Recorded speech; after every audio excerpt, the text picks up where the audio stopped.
Hi y'all, my name is Profitaku and welcome back to my channel where we discuss manga and anime related things together as Proud Otaku.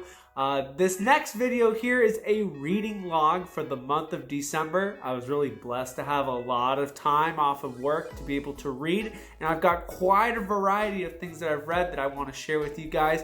The question of the day, what have you been reading? What are you excited to read? Drop a comment down below. And as always, if you like the content that I do, hit that like button, subscribe, hit that notification bell so that you can see when more of my videos come out. All of my social media handles are in the description box below, my Instagram, as well as my anime list. So with that being said, let's get started with the reading log.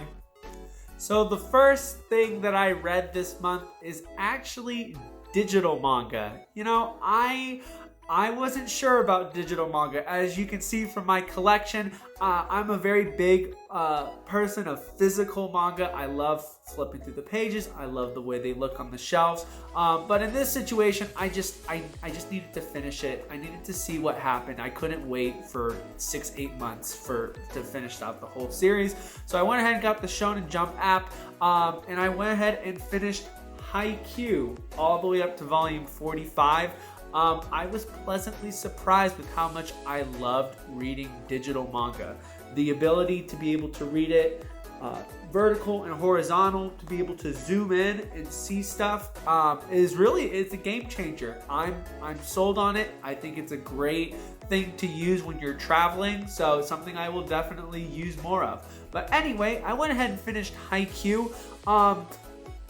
The volumes 42 to 45. This is the last arc of Haikyuu. This is finishing up the spring tournament arc, and then we're going into, and I'm not going to say what the arc is, the last arc, because it's a pretty big spoiler for those of you who have not gotten there yet. But it was an incredible ending. I thought it was very well done. I thought that the pacing of it was really good.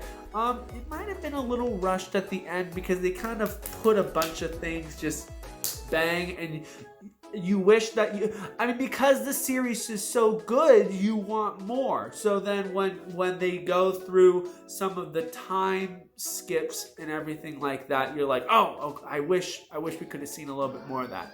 But that being said, I thought that the series wrapped up great.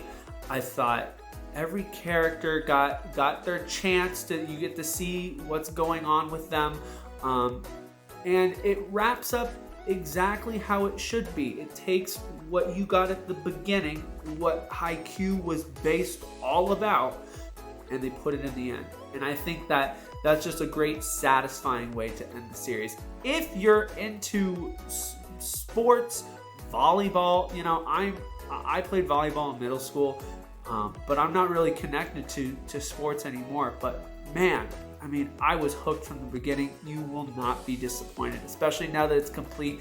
This is the time to get into Haikyuu. You can just binge it all at once. So yeah, Haikyuu digitally volumes 42 to 45. All right, let's keep going with the next one. All right, the next thing that I read is a one-shot titled Voices of a Distant Star. The story is written by Makoto Shinkai. This is the same person who did Your Name, Weathering with You, 5 centimeters per second, all those great kind of romance, hit you in the feels stories. And then the art is done by Mizu Sahara. This is somebody different than the 5 centimeters per second artist. So the art's a little bit different in this one. The basic premise about it is you've got Makoto Shinkai and Noboru Taro. I'm terrible with the names, so I have to look them up to remind myself.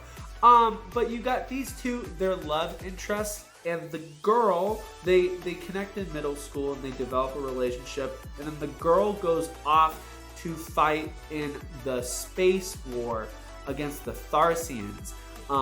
And it's the story about how as she continues to fight these aliens, these this sci-fi space epic, as they continue to grow in distance, it's about how their relationship, the challenges as the distance grows apart with their relationship as they grow apart as well.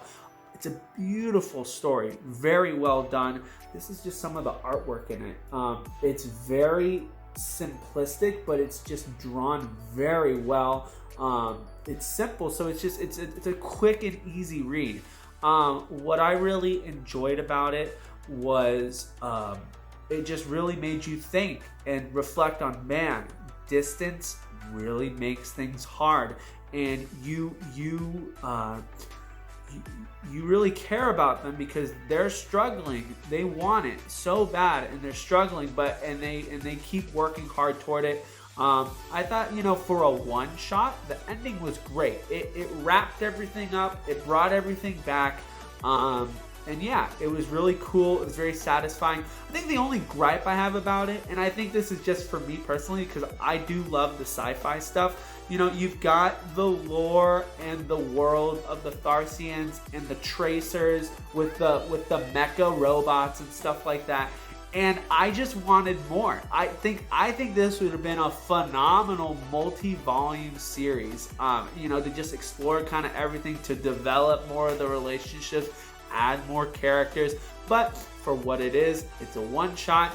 That's what we got, and I thought it was very well done. So yeah, Voices of a Distant Star, definitely check it out. It's not a heavy investment, so I think you're gonna enjoy it. So, all right, next one.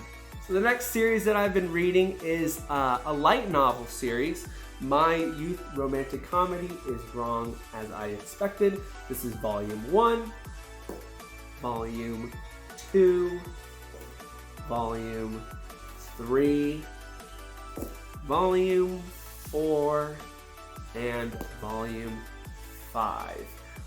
One cool thing to note about these volumes is that they've got a little insert in here.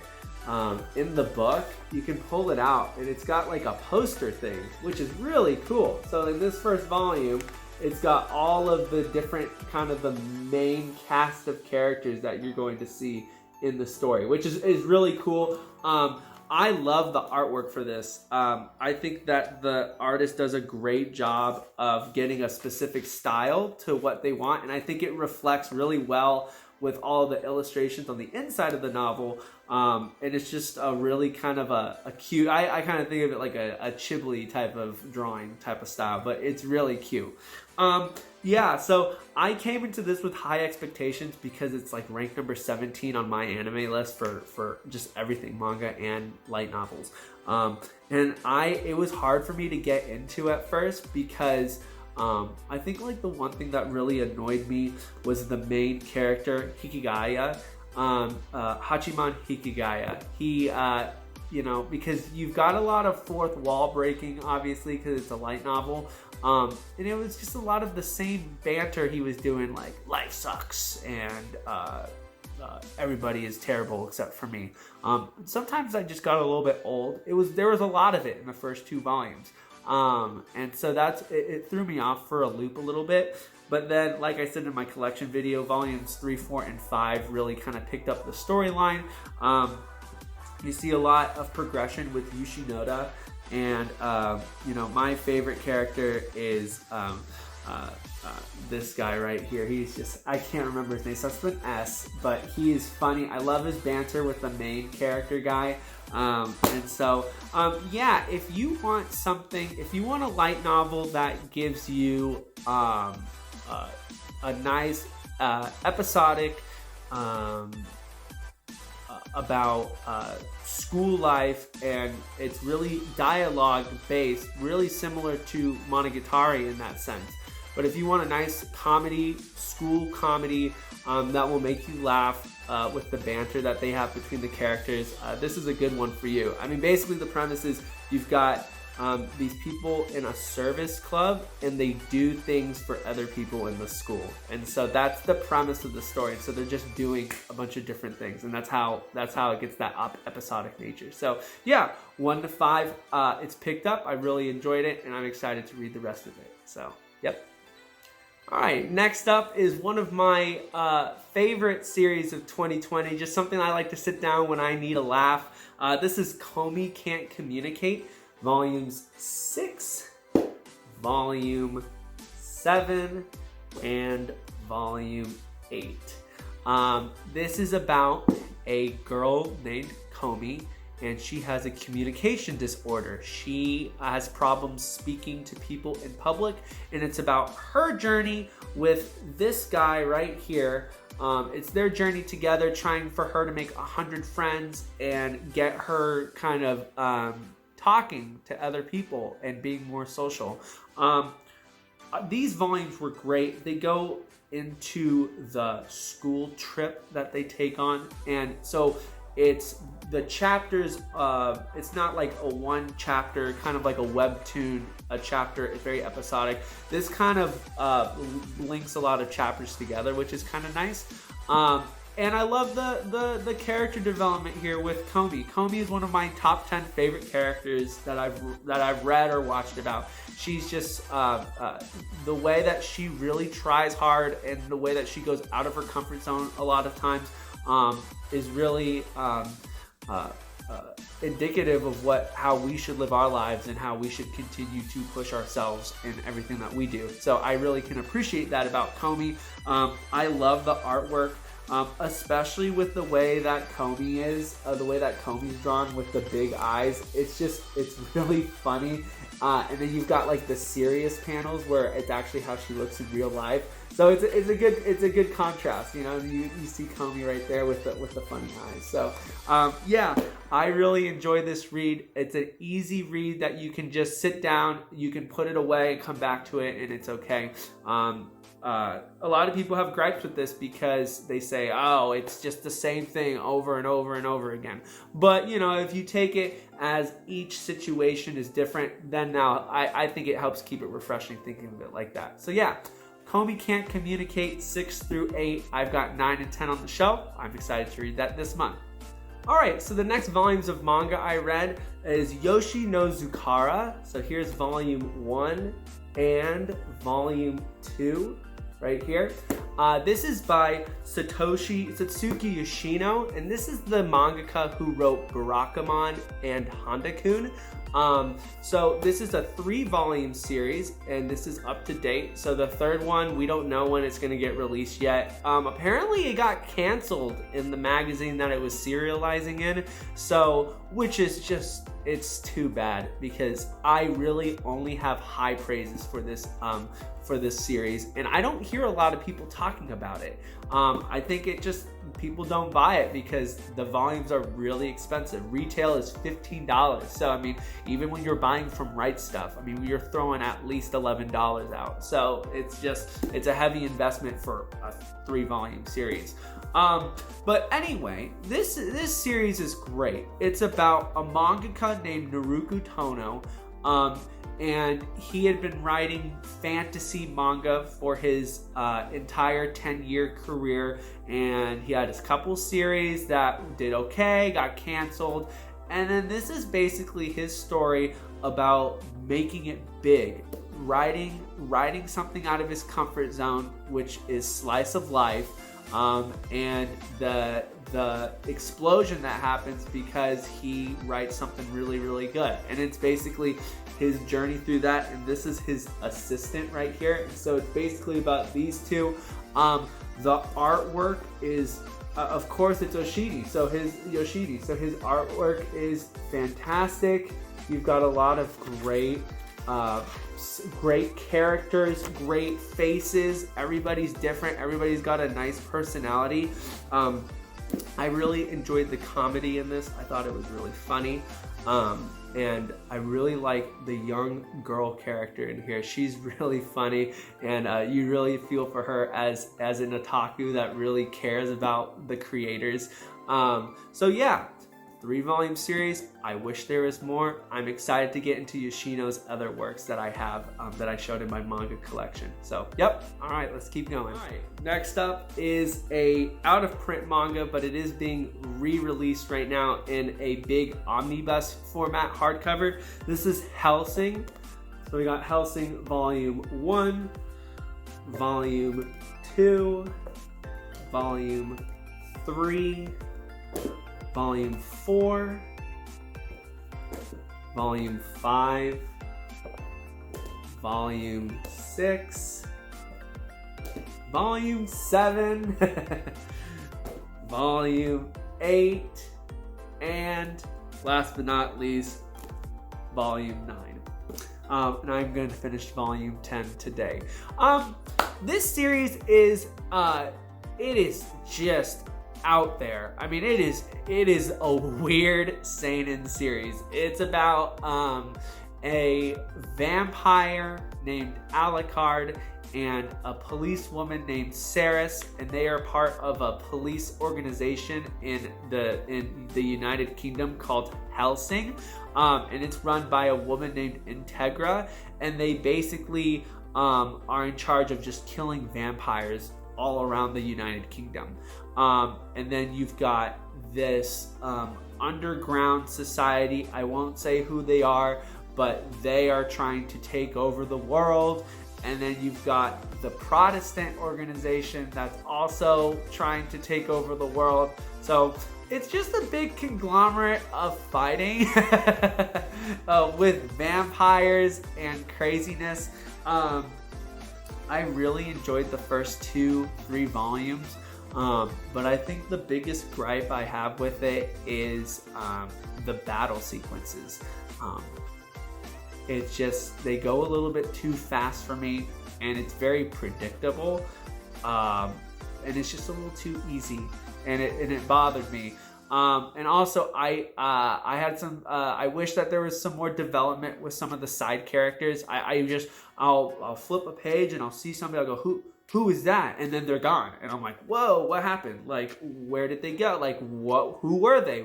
I wish I knew more about them and their powers and stuff. So that was really the gripe I had with it. The artwork is fantastic. It's very gory, it's very bloody. It's very similar to like Tokyo Ghoul in that retrospect, but it's like the 90s kind of art style. So if you're not into gore and blood and explosions and stuff like that, you're not really going to like it. There's only like 3 or 4 panels per page actually, so this is a quick read, so that's why I got through a lot of it. But yeah, Helsing, not one of my favorites, but I did enjoy it for what it's worth, so I will be keeping it in my collection. So, alright, almost done here. Alright, and last but not least, I've got the GOAT, the greatest. Nobody's ever heard of it. I'm the first one to ever talk about it. This is One Piece. I finally dived into One Piece. It had been sitting on my shelf for several months, and I was like, I'd been reading a lot of seinen, a lot of slice of life romance stuff, and I was like, I need a battle shonen to kind of help balance out my ingestion of manga. So, One Piece, Volume 1, Volume 2, Volume 3, Volume 4, Volume 5, Volume 6, Volume 7, Volume 8, Volume 9, Volume 10, and last but not least, Volume 11. So, what do I think of One Piece? That's a great question. So, Volume 1 through 11 take us through the first arc of One Piece, which is the East Blue arc. And this is basically just setting up the story for everything else. We're bringing all of the main cast of characters together. You've got Luffy, who is a pirate, who's an aspiring pirate captain.